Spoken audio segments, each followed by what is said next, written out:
O mankind and jinkind, which of my mercy and blessings you wanna deny? আমরা আল্লাহর কণ্ঠের তেলাওয়াত শুনতে চাই কি চাই না?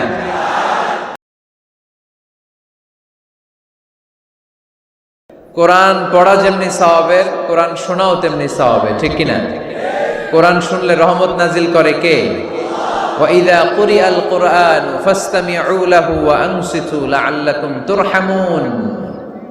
যখন কোরআনের তেলাওয়াত করা হয় মনোযোগ দিয়ে শোনো, তোমাদের উপর রহমত নাজিল করবে কে?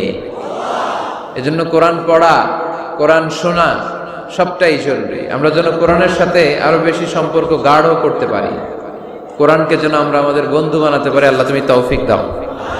আর জোরে পড়েন আমিন। আজকে আমরা সূরাতু আর রহমান থেকে কথা শুনবো ইনশাআল্লাহ। পড়েন। এই সূরাটা মুখস্থ আছে কার কার? অনেকেরই তো মুখস্থ, হাত নামান। এই সূরাটা যদি মুখস্থ নাও থাকে, এই সূরার মধ্যে এমন একটা আয়াত আছে এইটা সবার মুখস্থ, ঠিক কি না? ফাবি আইয়ি আলা রাব্বিকুমা তুকাযযিবান। আমার কোন নিয়ামতকে তোমরা অস্বীকার করবে? এই আয়াতটা সবার মুখস্থ আছে না নাই? মজার ব্যাপার হলো এই আয়াতটা আল্লাহ তাআলা এই সূরার ভেতরে একবার, দুইবার, 5 বার, 10 বার নয়, 31 বার উল্লেখ করেছেন। কয়বার? 10 বার বললেও তো হইতো, 20 বার বললেও তো হতো, 31 বার বললেন কেন? তার মানে এটা জরুরি, এটার সিগনিফিক্যান্স, তাৎপর্য অনেক বেশি। যে জিনিস যত গুরুত্বপূর্ণ এটা বারবার বলতে হয়, ঠিক কিনা? এজন্য আল্লাহ তাআলা বারবার বলেছেন, বারবার আমাদেরকে সচেতন করেছেন। ফাবি আইয়ি আলাই রাব্বিকুমা তুকাযযিবান। আল্লাহ বলেছেন, এই মানব জাতি আর জিন জাতি, আমার কোন নিয়ামতকে তুই অস্বীকার করবি বল? কোন নিয়ামতকে অস্বীকার করবেন বলেন? আল্লাহর কোন নিয়ামতকে অস্বীকার করার কোন সুযোগ আছে? ওয়া ইন তাউদ্দু নি'মাতাল্লাহি লা তুহসুহা ইন্নাল ইনসানা লাযালুমুন কাফার। যদি আমার নিয়ামতগুলো গুনতে শুরু করে দাও, গুনতে গুনতে তোমার জীবন শেষ হয়ে যাবে, হায়াত ফুরিয়ে যাবে। আমি আল্লাহর নিয়ামত গুনে কঠিন কালেও তোমরা শেষ করতে পারবে। সাগরের জল যদি কালি হয়ে যায়, গাছের পাতা যদি খাতা হয়ে যায়, সাগরের জল নামক কালি দিয়ে গাছের পাতা নামক খাতার উপরে যদি আল্লাহর প্রশংসা লিখতে শুরু করে দেন, আল্লাহ বলে গাছের পাতাও ফুরিয়ে যাবে, সাগরের জলও ফুরিয়ে যাবে, কিন্তু আমার প্রশংসা করে তোমরা শেষ করতে পারবে না। এজন্য আল্লাহর প্রশংসা করতে হবে বেশি বেশি নাকি কম কম? কম কম না বেশি বেশি? ফাবি আইয়ি আলাই রাব্বিকুমা তুকাযযিবান। আমার কোন নিয়ামতকে তোরা অস্বীকার করবি বল? ও mankind and jinnkind, which of my mercy and blessings you wanna deny? আমার কোন নিয়ামতকে অস্বীকার করবি? অস্বীকার করার সুযোগ আছে? নাই। আল্লাহর হাবিব সাল্লাল্লাহু আলাইহি ওয়াসাল্লাম এই সূরাটাকে বড় পছন্দ করতেন। সাহাবাদেরকে একবার তিনি এই সূরাটা তেলাওয়াত করে শোনালেন। সাহাবারা চুপচাপ, ঠিক যেমন এখন আপনারা চুপচাপ। আল্লাহর হাবিব বললেন, ও সাহাবারা, তোমরা তো এই সূরা শুনে চুপ করে বসে আছো, কিন্তু তায়েফের ময়দানে জিনদের কাছে এই সূরাটা আমি তেলাওয়াত করেছিলাম, তারা কিন্তু চুপচাপ বসে থাকে নাই। যতবার আমি ফাবি আইয়ি আলাই রাব্বিকুমা তুকাযযিবান পড়েছি, এই আয়াতের বিপরীতে তারা উত্তর দিয়েছে। কারণ এই আয়াতটা একটা প্রশ্ন, it's a question from your lord to mankind and jinnkind. এটা আল্লাহর পক্ষ থেকে মানব জাতি এবং জিন জাতির কাছে রেখে দেওয়া একটা প্রশ্ন। ফাবি আইয়ি আলাই রাব্বিকুমা তুকাযযিবান, আমার কোন নিয়ামতকে অস্বীকার করবি তুই? আল্লাহর কোন নিয়ামত অস্বীকার করার কোন ক্ষমতা আমাদের আছে? নাই, অসম্ভব। এজন্য এটা একটা প্রশ্ন। আল্লাহর হাবিব বললেন, ও আমার প্রাণের সাহাবারা, তোমাদের সামনে যখন সূরা আর রহমান তেলাওয়াত করলাম তোমরা চুপচাপ, কিন্তু তায়েফের ময়দানে যখন জিনদের কাছে তেলাওয়াত করেছি তখন তারা চুপচাপ থাকে নাই। যতবার আমি ফাবি আইয়ি আলাই রাব্বিকুমা তুকাযযিবান তেলাওয়াত করেছি, প্রত্যেকটা আয়াত শেষে এই প্রশ্নের উত্তর তারা দিয়েছে। সুবহানাল্লাহ। যতবার এই আয়াতটা পড়েছি প্রত্যেকবার এই আয়াত শেষে তারা প্রশ্নের উত্তর দিয়েছে। তারা প্রত্যেকবার বলেছে, লা বিশাইইম মিন নিআমিকা রাব্বানা নুকাযযিবু ফালাকাল হামদু। আল্লাহ, তোমার কোন নিয়ামত অস্বীকার করার কোনো সুযোগ নাই, সব প্রশংসার মালিক তুমি। আবার যখন এই আয়াতটা আমি পড়েছি আবার উত্তর দিয়েছে, আবার আমি পড়েছি আবার উত্তর দিয়েছে। এরকম একবার নয়, দুইবার নয়, 5 বার নয়, 10 বার নয়, 31 বার এই আয়াতটা তেলাওয়াতের পর পর জিনেরা এই আয়াতের উত্তর আমার সামনে দিয়েছে। সুবহানাল্লাহ। লা বিশাইইন মিন নি'আমিকা রাব্বানা নুকাযযিবু ফালাকাল হামদু। We cannot deny any of your mercy and blessings. All praises to you. All praises to you. সব ক্ষমতার মালিক একজন, চিল্লায় বলতে হবে তিনি কে? তিনি হচ্ছেন আল্লাহ। সূরাতু আর রহমান, সূরার নাম কি? আরো জোরে বলেন। কোরআনের 55 নম্বর সূরা এটা। কত নাম্বার? আয়াত আছে 78টা। কয়টা? সূরাটা মাক্কি সূরা। কি সূরা? এবার প্রশ্ন করি, উত্তর দেন। এই সূরাটা কোরআনের কততম সূরা? 55। আয়াত কয়টা? 78টা। মাক্কি না মাদানী? মাশাআল্লাহ, এই তো আপনারা উত্তর করতে পেরেছেন। এই সূরাটার একটা চমৎকার নাম আছে। বাইহাকী শরীফে আল্লাহর হাবিব সাল্লাল্লাহু আলাইহি ওয়াসাল্লাম ইরশাদ করেন, ইন্না লিকুল্লি শাইইন আরুস ওয়া আরুসুল কুরআনি সূরাতু আর রহমান। আল্লাহর হাবিব বললেন, সবার জন্য একজন নববধূ আছে, কোরআনেরও একটা নববধূ আছে। কোরআনের নববধূর নাম হচ্ছে সূরা আর রহমান। আওয়াজ করে সুবহানাল্লাহ বলতে পারলেন না? নববধূ বুঝেন তো? হ্যাঁ, নতুন বউ। নববধূ মানে কি? আল্লাহর হাবিব বললেন, ইন্না লিকুল্লি শাইইন আরুস ওয়া আরুসুল কুরআনি সূরাতু আর রহমান।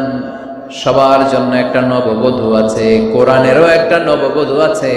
কোরআনের নববধূর নাম সূরা আর রহমান। নববধূ যেমনি বাসর রাতে হাতে পায়ে আলতা মেখে, বেনারসি শাড়ি পরে, লিপস্টিক দিয়ে, খোপায় ফুল দিয়ে, জুয়েলারি পরে, অর্নামেন্টস পরে, মেকআপ করে, পার্লারিং করে তার স্বামীর জন্য ওই রাতে সে নিজেকে উজাড় করে সাজায়, ঠিক কিনা? ঠিক তেমনি আল্লাহ তাআলা এই দুনিয়াতে আমাদেরকে কি কি নিয়ামত দিয়েছেন, আবার কি কি নিয়ামত জান্নাতে গেলে দিবেন, তার সব কিছু বর্ণনা করে এই সূরাটাকে তিনি উজাড় করে সাজিয়েছেন। সূরাটার নাম কি? আরো জোরে বলেন, কি নাম? আর রহমান। একটা দুর্বল বর্ণনায় এসেছে, দুর্বল বর্ণনায়, যে আল্লাহ তাআলা, স্বয়ং আল্লাহ তাআলা জান্নাতে জান্নাতীদেরকে এই সূরা আর রহমানটা নিজ কণ্ঠে তেলাওয়াত করে শোনাবেন। আমরা আল্লাহর কণ্ঠের তেলাওয়াত শুনতে চাই কি চাই না? আল্লাহর তেলাওয়াত কি আমাদের মতো তেলাওয়াত? আল্লাহ দেখতে কি আমাদের মতো? লাইসা কামিসলিহি শাই, তার মতো কেউ নাই। তার মতো কেউ আছে? তার মতো কেউ নাই। তিনি তার মতো। তিনি কার মতো? তিনি তার মতো। লাইসা কামিসলিহি শাই। জান্নাতীরা যখন জান্নাতে ঢুকবে, আল্লাহ তাআলা প্রশ্ন করবেন, ও জান্নাতীরা, এই কোরআনে যত নাজ নেয়ামতের বর্ণনা দিয়েছিলাম তার সবগুলো কি তোমরা পাই টু পাই বুঝে পেয়েছো? জান্নাতীরা বলবে পেয়েছি। হঠাৎ এক জান্নাতি হাত তুলে বলবে, আল্লাহ একটা জিনিস তো পাই নাই। সবাই বলে পাইছি, তুমি পাও নাই। কি পাও নাই? কয় আমনেরই তো পাই নাই। সুবহানাল্লাহ পড়বেন না? আপনাকেই তো পাই নাই। সব দেখলাম, সব খাইলাম, সব দেখলাম, কিন্তু আপনারে তো দেখলাম না। আল্লাহ তাআলা তখন বিশাল জান্নাতের এক কনফারেন্স রুমে সবাইকে বসিয়ে আল্লাহর দিদার মানুষকে দেখাবেন। আল্লাহ তাআলা তার গোপন সৌন্দর্যকে সেদিন জান্নাতীদের সামনে প্রকাশ করে দিবেন। আল্লাহর হাবিব বসবেন ওই কনফারেন্স রুমে সবার সামনে। আল্লাহর হাবিবের পেছনে বসবে অন্যান্য নবীরা, তারপরে সোহাদা, সালেহীন, আউলিয়া সবাই বসবে। ওই জান্নাতের কনফারেন্স রুমে আমরাও যেন বসার জায়গায় পাই, আল্লাহ তুমি তৌফিক দিয়ে দিও। আল্লাহ তাআলা অনেকগুলো নূরের পর্দার পেছন থেকে নূরের ঝলকানি মারবেন। ওই ঝলকানি এক মুহূর্তের জন্য দিবেন। এক মুহূর্ত। কয় মুহূর্ত? 70,000 নূরের পর্দার কথা বলা হয়। এই বর্ণনাটাও দুর্বল। পর্দা আছে কিন্তু কয় হাজার জানে কে? আল্লাহ। ওই পর্দা সরিয়ে আল্লাহ তাআলা সৌন্দর্যের বা নূরের ঝলকানির এক আলোকচ্ছটা জান্নাতীদের সামনে তুলে ধরবেন এক মুহূর্তের জন্য। কয় মুহূর্ত? আলোকচ্ছটা দিয়েই আবার নাই, আবার সরায় ফেলবেন। ওই এক মুহূর্ত দেখে জান্নাতীরা পাগল হয়ে যাবে, অপলক নেত্রে তাকিয়ে থাকবে এইভাবে।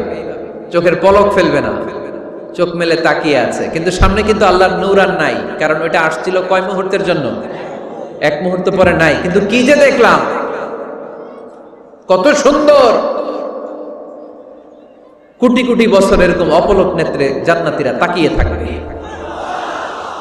ইন্নাল্লাহা জামিলুন ইউহিব্বুল জামাল, আল্লাহ নিজে সুন্দর, সৌন্দর্যকে পছন্দ করেন। আল্লাহর চাইতে সুন্দর কিছু হতে পারে? চিল্লায় বলেন পারে?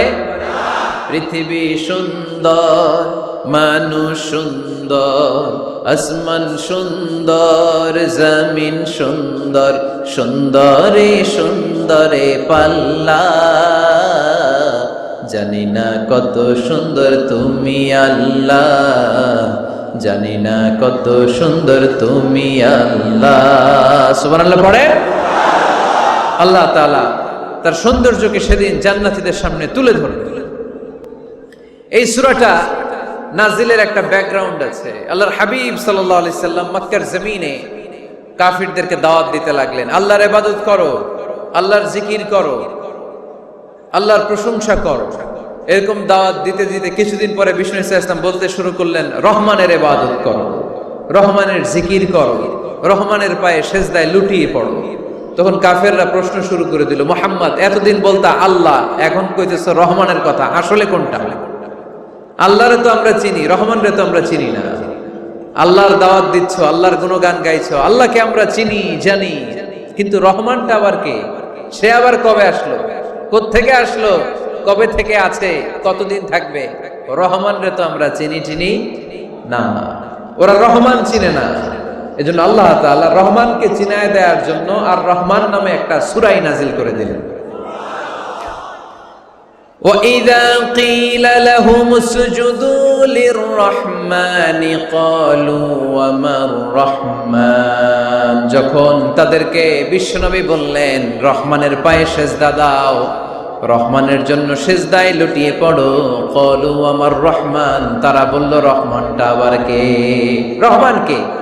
আল্লাহ চিনি, রহমানরে তো চিনি না। এখন রহমানকে এটা চিনানোর দরকার আছে না নাই? রহমানকে এটা চিনানোর জন্য আল্লাহ তাআলা আর রহমান নামে কোরআনে একটা সূরা নাজিল করলেন। চিল্লায়ে পড়েন আল্লাহু আকবার।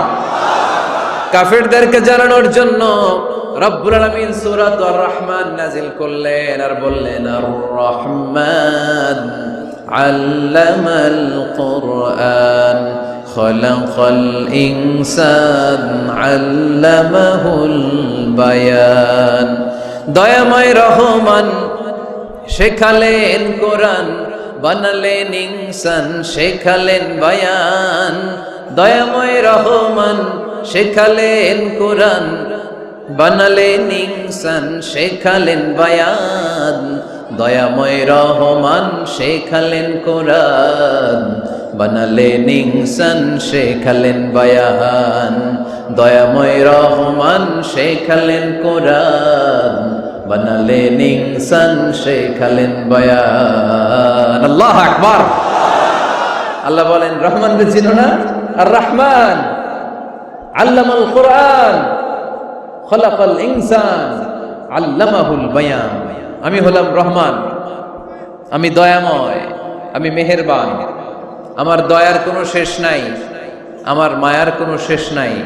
আমার দয়া ভালোবাসা ছাড়া এই পৃথিবীতে কোনো কিছু হওয়া সম্ভব। ওয়াসিআত রাহমাতি কুল্লা শাই, সব জায়গায় আমার আল্লাহর রহমত আছে না নাই? আল্লাহর রহমত ছাড়া এক ফোঁটা বৃষ্টি আকাশ থেকে জমিনে ঝরে? আল্লাহর রহমত ছাড়া একটা গাছের পাতা মাটিতে পড়ে? আল্লাহর রহমত ছাড়া একটা শ্বাস আমরা ভেতরে ঢুকাতে পারি? আল্লাহর রহমত ছাড়া পৃথিবীতে কিচ্ছু সম্ভব না। চিল্লায় বলেন ঠিক কি না? আমার আল্লাহর দয়া ভালোবাসা যে কত বেশি আমরা জানি না, আমরা জানি না। আরশের বুকে আল্লাহ বিশাল সাইনবোর্ডে লিখে রেখেছেন, সাবাকাত রাহমাতি গাদাবি, সাবাকাত রাহমাতি গাদাবি। এর মানে হচ্ছে আমার রাগের উপরে আমার দয়া বিজয় লাভ করেছে। সাবাকাত রাহমাতি গাদাবি, আমার রাগও আছে, আল্লাহর রাগ আছে না? আমার দয়াও আছে, আল্লাহর দয়া আছে না?